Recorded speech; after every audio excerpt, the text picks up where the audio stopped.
के भूत धोले छोड़ो तो नहीं खे लेकिन मनावता नहीं मान जाए तो हर काम तहार को दे लोग यहाँ तो सोखा माई के आग दादा माई और लोग यहाँ तो देवी माई के पाचा लगावे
बहुत डॉक्टर बोले आप भूत धइले बा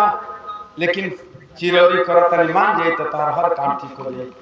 देखें बहुत भूत बढ़िया धइले बा बहुत मन करहु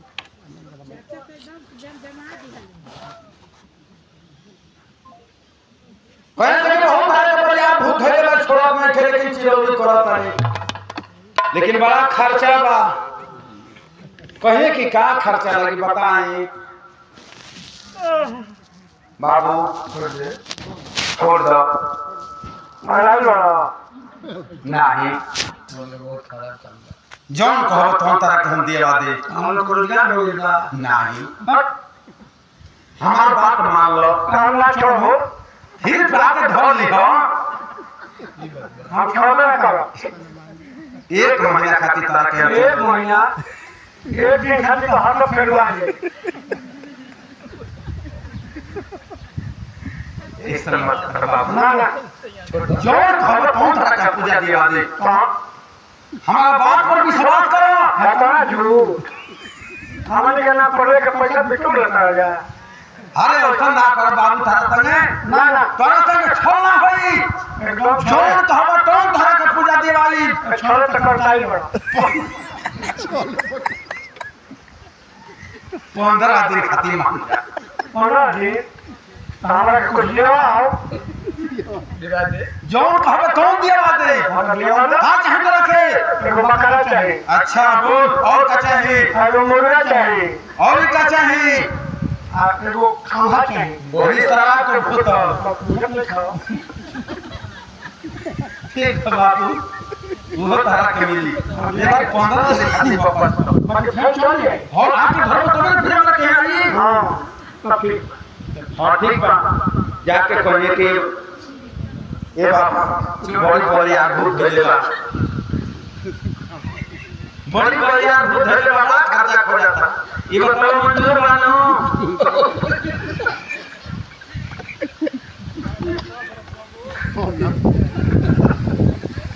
मंजूर बानो बोल दबाई के तो कहे कि भाई बाबा ने तो नितम दे तो कहे कि ठीक बा तार में काम हो जाई गोका सर ठीक बाबा के छोड़ ना ना फिर आके भोली हो आप कहिए कि ठीक बा बाबा तो कहिए कि ठीक बा तब जा तो काम हो जाई अपन मुर्गा दारू लेके पहुंची ले नवरात्र के महीना में आ सब खर्चा करके चले आइलो आ फिर 15 दिन लेके बाबा तो फिर हमारे के भोली हो तो 15 दिन दिक्कत को रही बा और ये झलतन सो खलतन के फेरा में मोद पड़ चल आप के फरमा के हम हुआ गली है आपन खाता लगा तो कहती में अरे हमरो खर्चा 5000 लागेला हां तो कहो काहे के बड़ा दूरा ले जाके मुनिया पैसावे के पड़ेला कैसे जो लगेगा चल ठीक बा बहुत प्रेम से शंकर भगवान की